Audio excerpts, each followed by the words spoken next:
everyone, and welcome to The Daily Dish. I'm your host, Kathy Rankin, and I have special guests with me today, Tracy and Charlie. They're the co-founders of Simple Self-Defense for Women. You can find their website at simpleselfdefenseforwomen.com. And guys, we've been talking about different techniques for protecting yourself, and you make a real distinction between getting away, just getting away, as opposed to trying to fight somebody if you're attacked. Now, over the years, there's been a lot of trends over what works. I'm sure you've seen them all. And whistles, I remember when whistles were a big deal, and a lot of people still think they're effective, but you guys say not so much.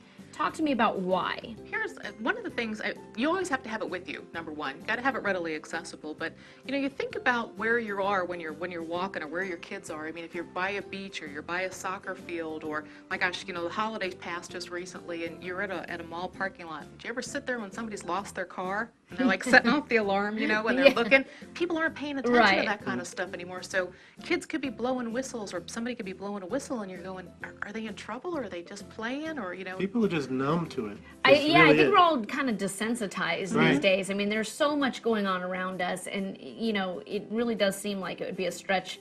If I heard a whistle, I don't know that I would really pay that much attention. Based on where you are, you know, and again, in the environment, you just don't know. And is somebody playing? And then even if you heard the whistle, what are you going to do? What does it mean? Right. What does it mean? You know, there's better options out there, and that's what we're talking about in your episodes. Is there are much better options than a whistle.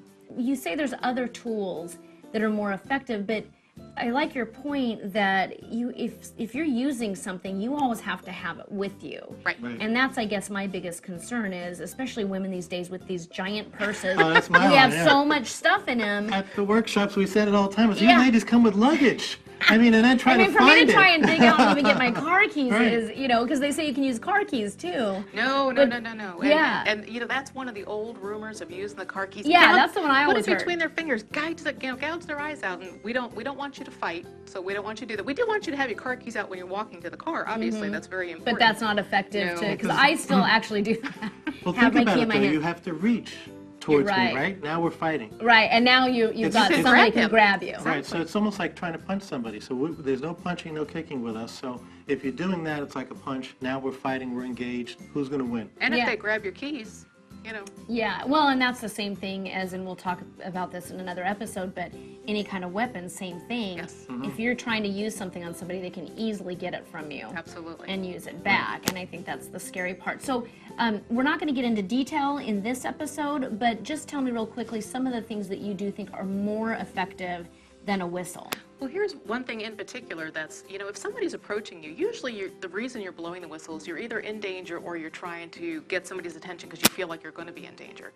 So something really simple that we talk about is if somebody's approaching you and you're not comfortable, and the other things that we've showed you haven't stopped that person yet, take something that you could throw at the attacker's face, or what you perceive to be the attacker's face. And in this case, my bracelet comes right off. So I would take that and throw that at the attacker. Just to kind of surprise them?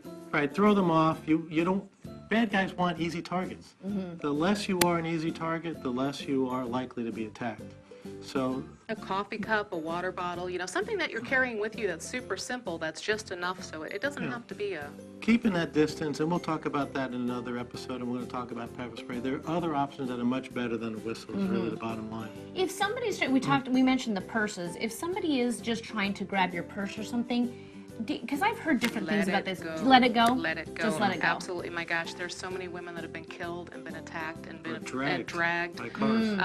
We just, especially, you know, the holidays have passed now, but if you're on vacation or it is holidays or you know it's a big shopping time, don't put your birth certificate, the baby's pictures in there, your wedding license. I mean, you know, women just pack it all in there. You know, carry the basics and let it go. It's okay.